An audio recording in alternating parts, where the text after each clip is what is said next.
in these times during COVID, when we're all sitting at home, it's sort of like a ray of light that we get to watch these amazing sessions when we can't all be together. It certainly brightens up my evenings. आज pandemic में हम digitally Jaipur literature festival कर रहे हैं और मुझे लगता है कि हमारे सामने श्रोता नहीं है, हम आपस में बात कर रहे हैं, लेकिन उस फील को, उस उमंग को महसूस कर सकते हैं कि हजारों लाखों लोग हमसे जुड़े हुए हैं, हमको सुन रहे हैं और कहीं ना कहीं कोई एक सार्थक हस्तक्षेप हो रहा है. People who came online to view and listen to our incredible speakers from across the world, we were able to continue in our tradition of ensuring the free flow of knowledge and information.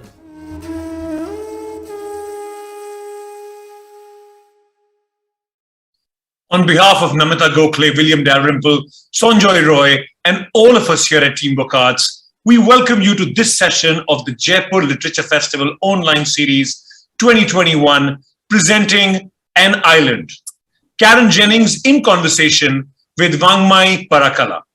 Karen Jennings' recent novel, An Island, longlisted for the 2021 Booker Prize, is a telling allegory of post-colonialism focused on the turbulent history of an unnamed African country. Rooted in loss, political upheaval, history, and identity, the novel creates a complex balance between the tense claustrophobia of the island and the protagonist's compelling backstory. Karen is a South African author. Her debut novel, Finding Southback, was shortlisted for the inaugural Etisalat Prize for African Fiction. Her memoir, Travel with My Father, was published in 2016. And in 2018, she released her debut poetry collection, Space Inhabited by Echoes. In conversation with Vangmayi Parakala today, Karen will discuss the toxic discourse around asylum seekers and explores the unraveling of guilt and fear, friendship and rejection, and the meaning of home. Vangmayi Parakala is a journalist and writer who has previously worked at The Hindu and Mint Lounge, reporting on art and literary culture. She holds an MS in journalism from the Medill School of Journalism, Northwestern University. Her forthcoming work includes a biography of Homai Vairawala for children. Ladies and gentlemen, we now present to you An Island. Karen Jennings in conversation with Vangmayi Parakala. Over to you, Vangmayi. Thank you, Ankur. Good evening, Karen. Firstly, congratulations on making the Booker long list. I mean, it's a great honor. How do you feel? Thank you. Well, I know it's been quite a while since the announcement was made, but I suppose it still hasn't really sunk in yet. I'm still just carrying on with life as normal, as best I can, and trying not to get too caught up in the chaos and the noise. Yeah, for sure. I mean, it has been a kind of a surreal ride for you as well, right? Like, it was a tough ride up until now. And despite being well recognized by literary juries everywhere, I mean, you did win the Commonwealth Short Story Prize. You were shortlisted for the Etisalat Prize, but you faced many rejections, and you finally found a publisher with the indie Holland House. But then you struggled really to get attention for the book even after it was published. You've said in interviews that people didn't review your book. You had problems getting quotes for the blurb, etc.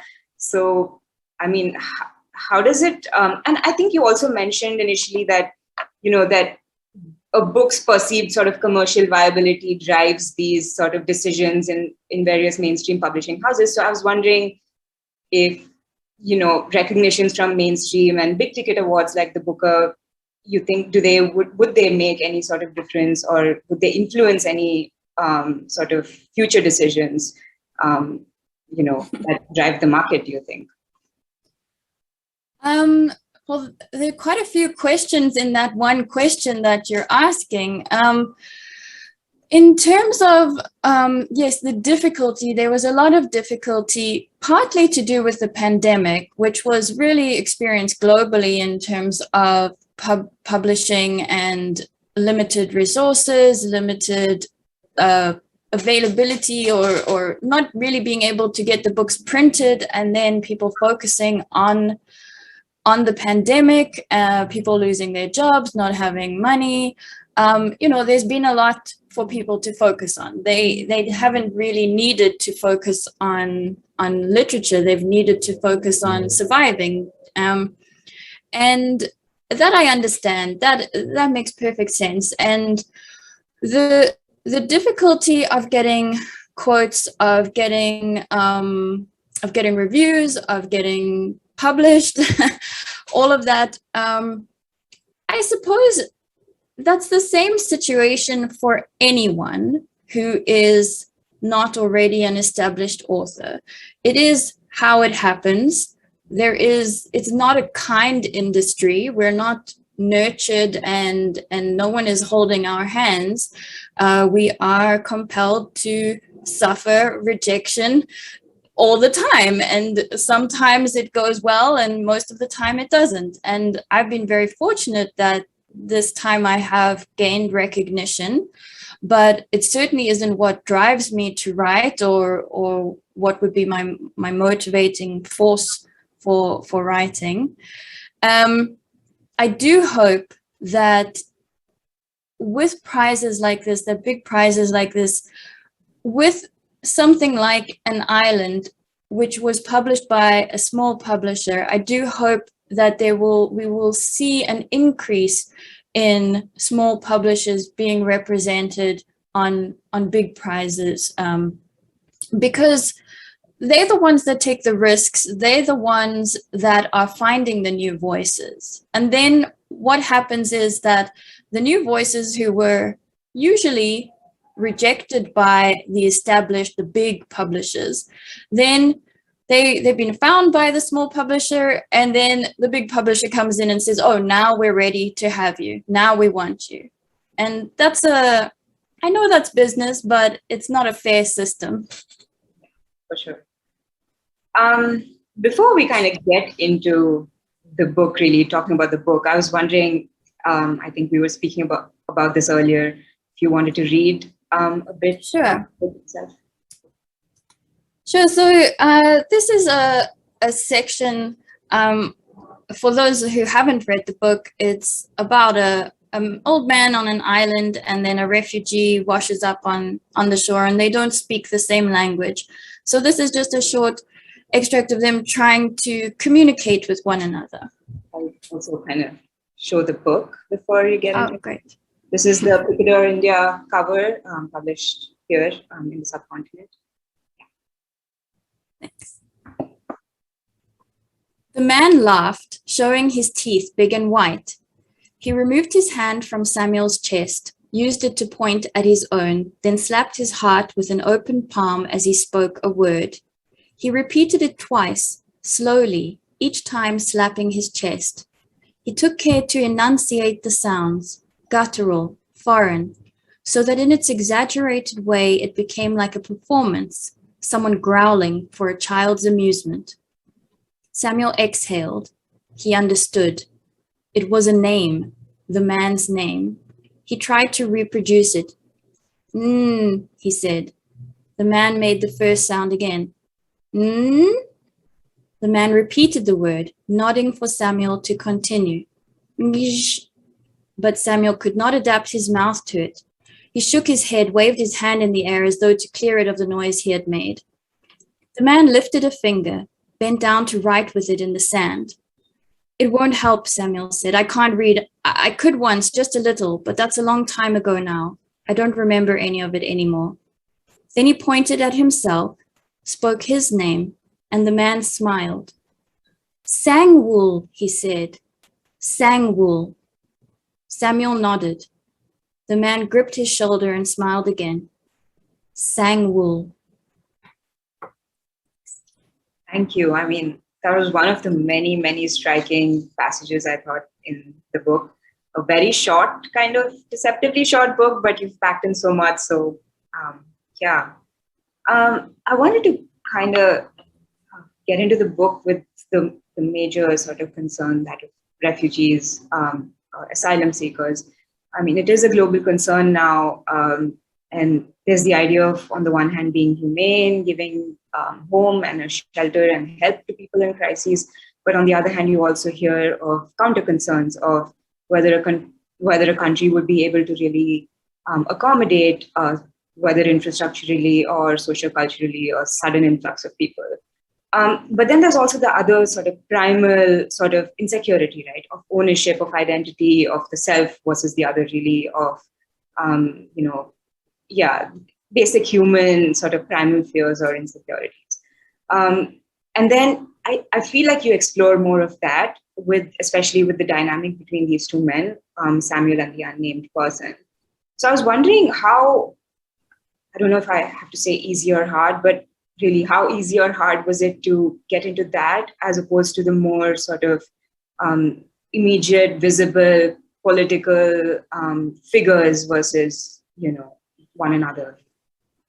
It was a challenge because it was not pleasant to do. It was very frightening to do, in fact, because all of us have our own prejudices. And coming from South Africa, I was born during apartheid. And then I was 11 years old when apartheid ended, but we still carry so much in our brains from what was forced into it. The propaganda of Black people are dumb, they're stupid, they're lazy, they're dangerous, they're all of that.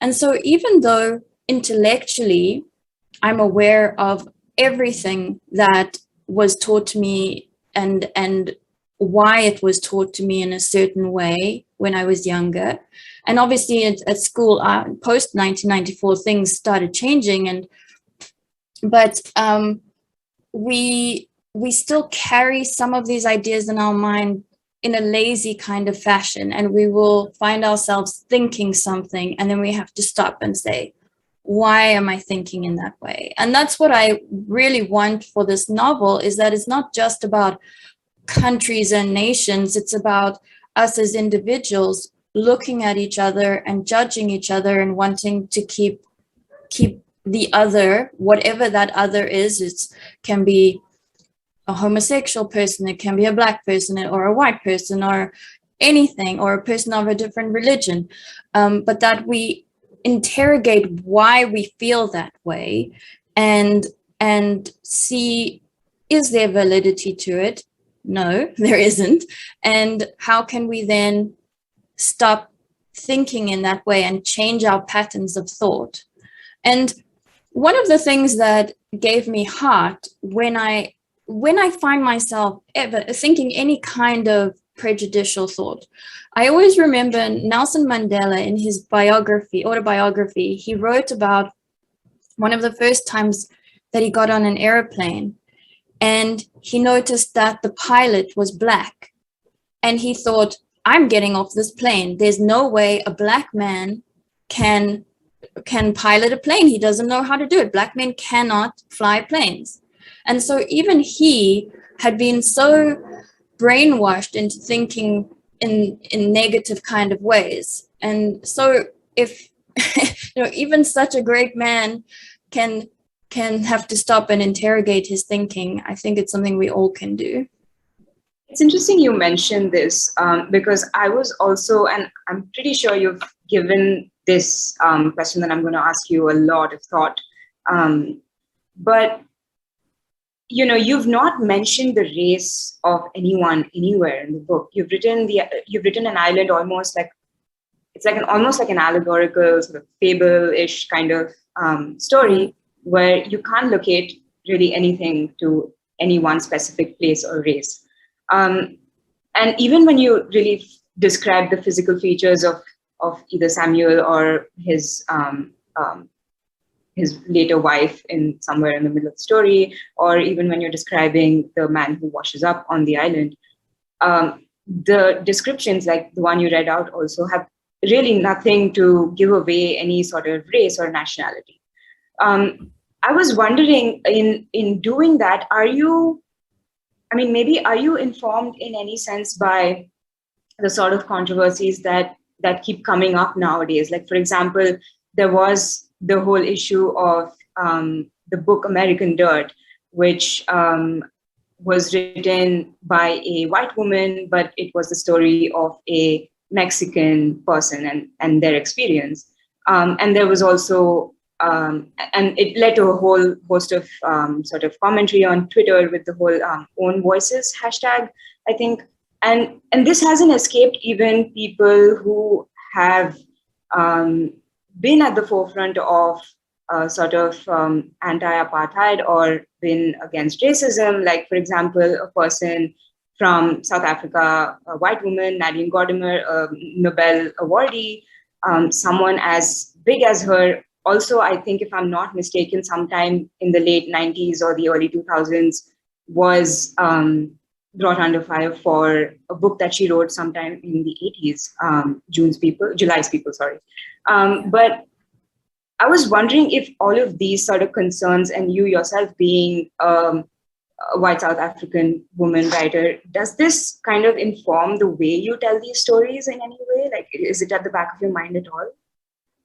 It certainly does. And I would be foolish to deny that because that is something that is crucial to, I can understand how I could be accused of appropriation. I would like to think that I have tried my very, very best in thinking about it and in trying to deal with the subjects that I have with great care and nuance. I would like to think that I'm not being offensive, but I wouldn't be surprised if people are offended. Let me put it that way.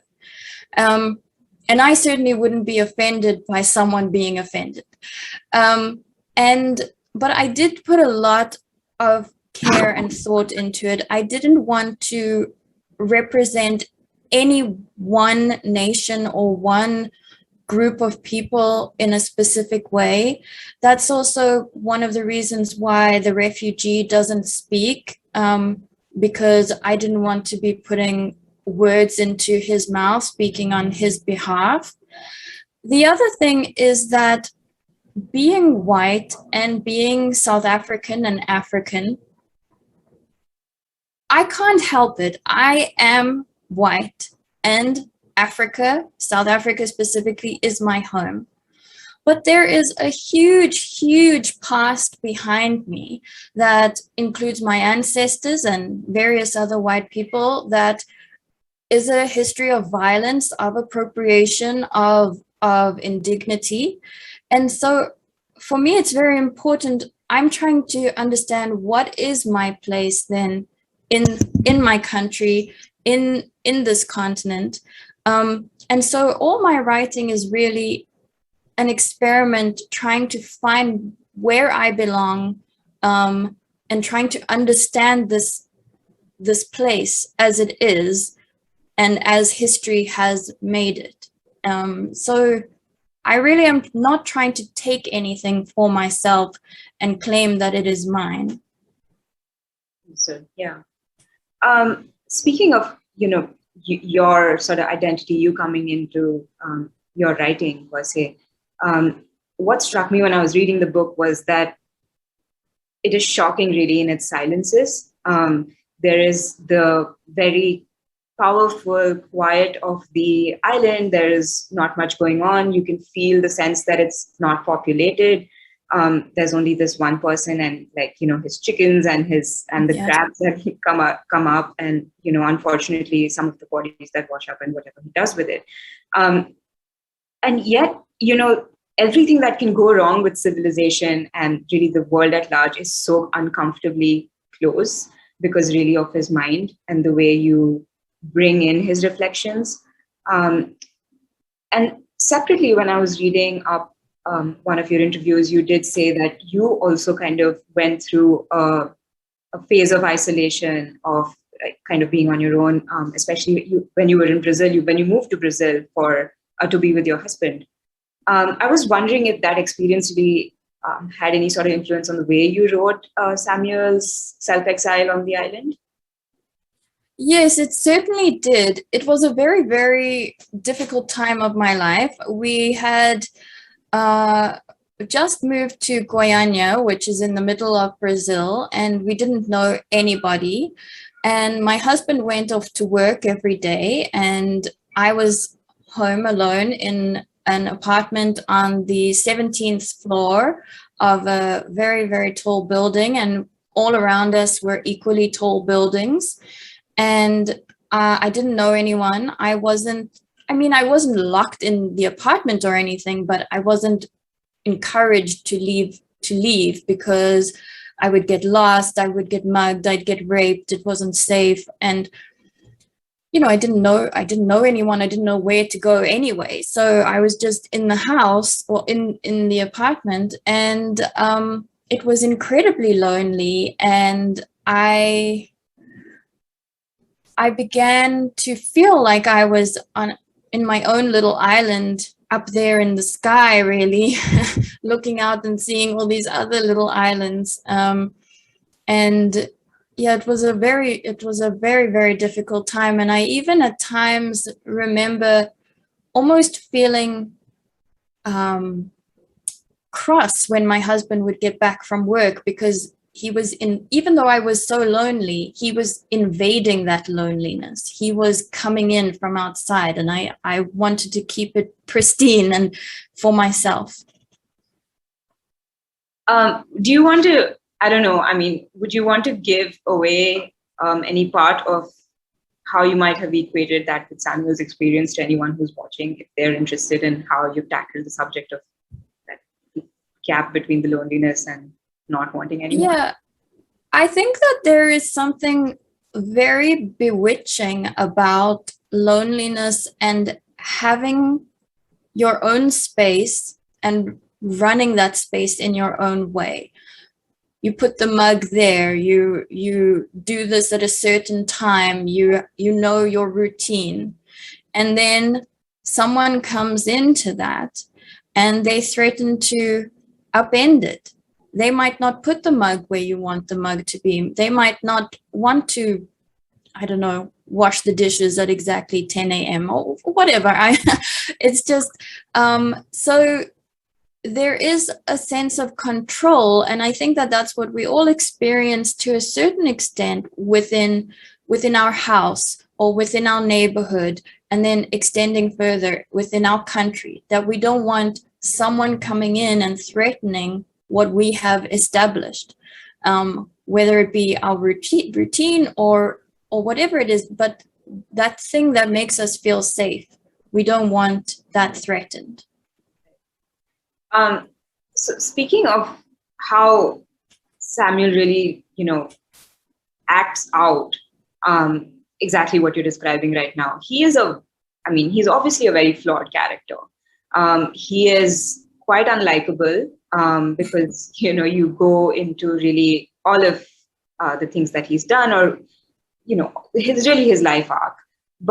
And it's not really easy to get a reader to care about someone who is so flawed or so unlikable through an entire story. If it's just one character, it's still somehow okay. I feel like a person still wants to read on. But with Samuel, somehow despite his flaws, we still kind of keep discovering layers of him, really, and perhaps an insight into why he's the way he is, or why he acts the way he does.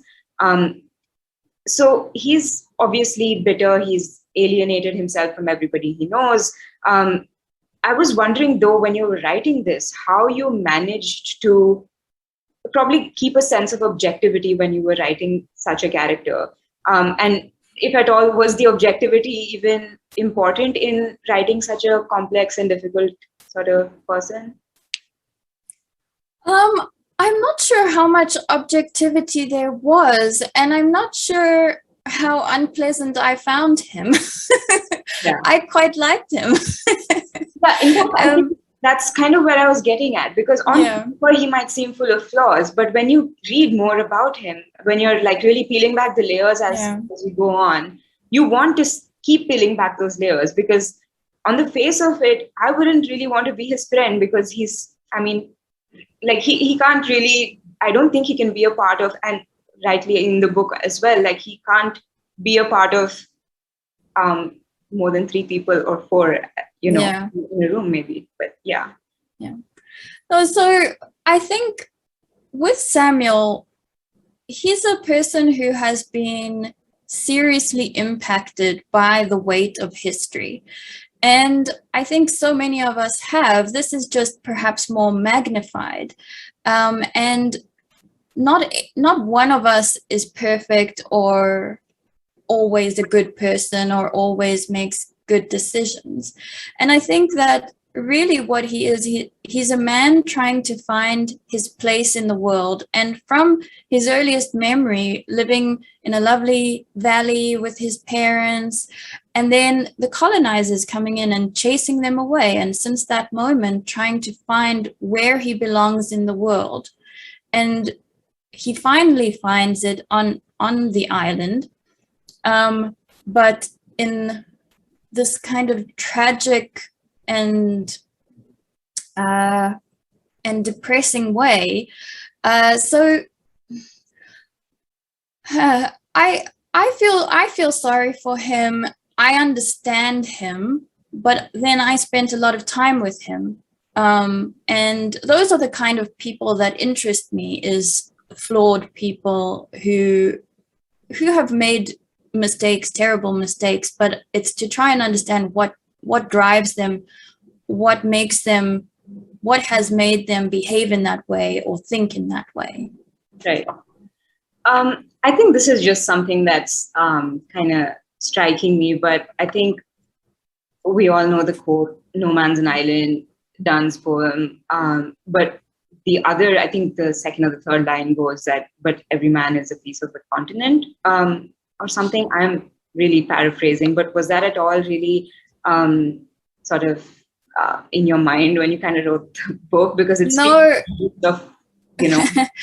No, it wasn't. But of course, I suppose somewhere subconsciously it must have been, not necessarily that poem, but that the idea of representing a person shut off from the world, and that's not the way forward. You can't live in isolation.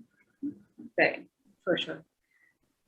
Do you have any sort of overarching sort of parting thoughts about just the process of having written this, finishing this way back in 2017 and still kind of being with it in 2021, still talking about it in 2021? Do you feel as a writer that you've been in this world a lot? Are you working on something right now that might be taking your attention away from, or maybe you're done with the chapter of An Island now and you want to kind of move on? It's a strange experience, because when I have written a book, when I decide this book is now finished, the manuscript, then it's almost a physical act where I cut it out of myself. It's gone from me. And then I find the publishing process very difficult, because then I have to return to it. And it's this thing that I no longer want to know about, because it's no longer part of me. It's gone from me. I'm not sure if that makes sense, but it's gone and I've moved on now. And so it's a strange experience now, so intensely having to return to it, especially because I suppose because it was such a traumatic time in my life, I've blocked a lot of the process of writing it out of my mind. And I've thrown away all the notebooks and all of that. So it's hard for me now. I have to really strain. And then I have these memories like of my husband coming home and feeling cross that he was invading my island, and trying to remember. But it has come back to me. My motivation, my thinking, my planning, but I've had to access corners of my mind that have been behind closed doors for a long time. Yeah.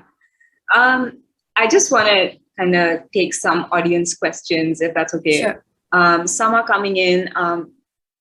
Ria, thank you for your question, it says first, congratulations on the long list. And she's asking how, this is kind of like a segue to what we were talking about, how have the past few months been for you? And has, I'm assuming the long list, has it changed your writing style or impacted your process in any way?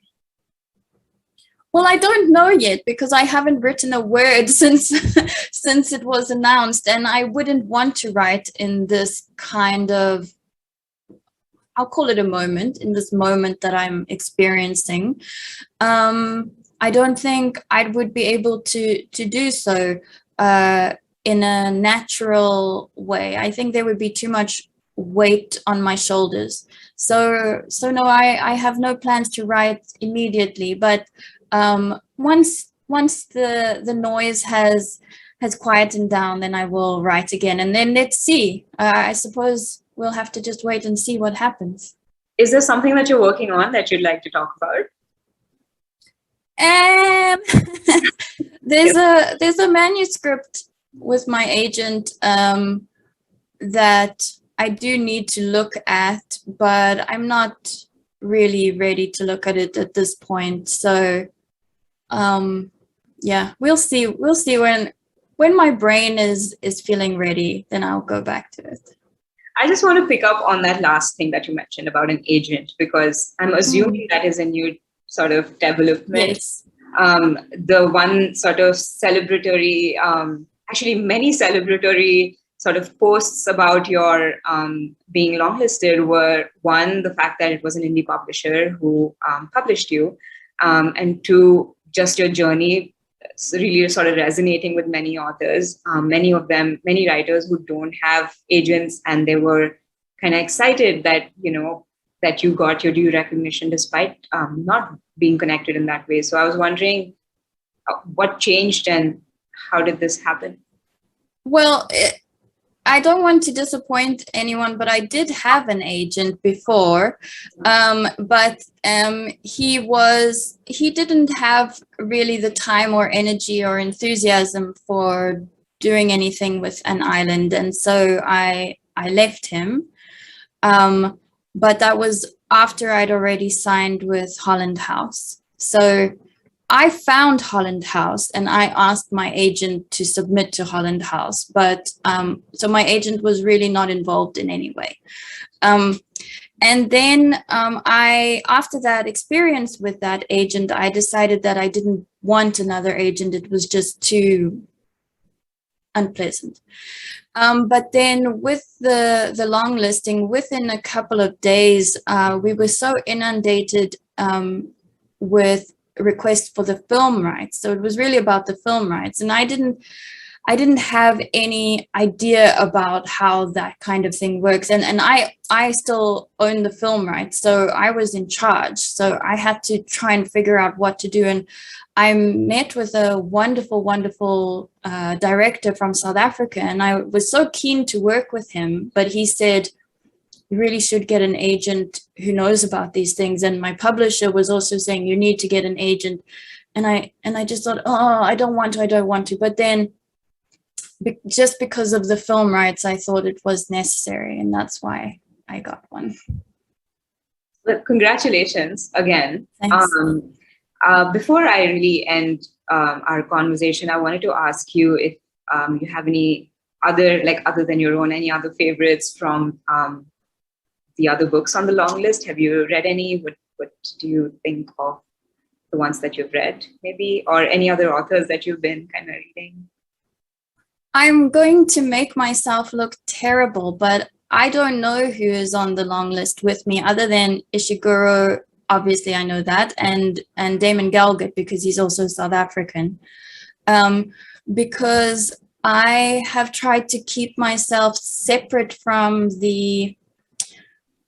from all the noise. I keep saying the noise, but that's how it feels to me. All this noise that's going on around it, and I don't want to put myself mentally in a position where I feel like I'm competing with anyone, or that I should be thinking or studying what they're saying and what they're thinking or writing. And so I've just kept myself very separate, I'm afraid. My publisher was telling me that I live in a cave, and that's really what I do. I live in a cave. I don't know what's going on.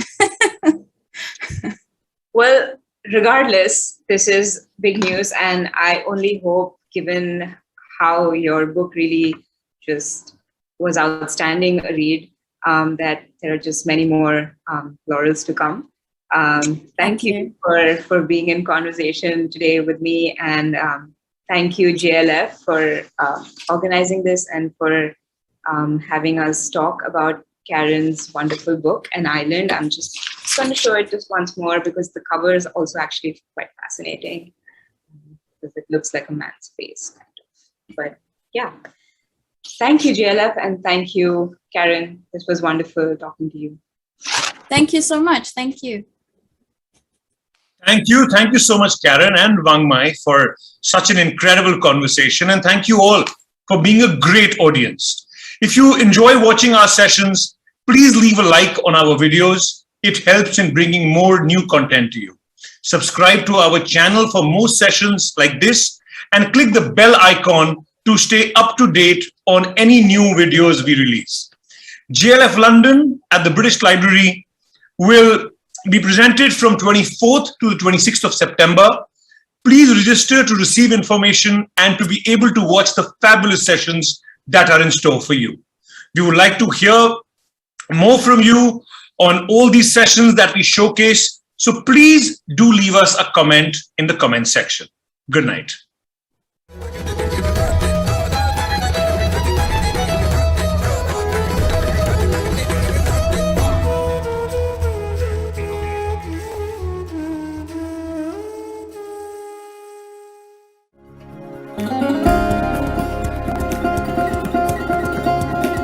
In these times during COVID, when we're all sitting at home, it's sort of like a ray of light that we get to watch these amazing sessions when we can't all be together. It certainly brightens up my evenings. आज pandemic में हम digitally Jaipur literature festival कर रहे हैं, और मुझे लगता है कि हमारे सामने श्रोता नहीं है, हम आपस में बात कर रहे हैं, लेकिन उस फील को, उस उमंग को महसूस कर सकते हैं कि हजारों लाखों लोग हमसे जुड़े हुए हैं, हमको सुन रहे हैं, और कहीं ना कहीं कोई एक सार्थक हस्तक्षेप हो रहा है. People who came online to view and listen to our incredible speakers from across the world, we were able to continue in our tradition of ensuring the free flow of knowledge and information.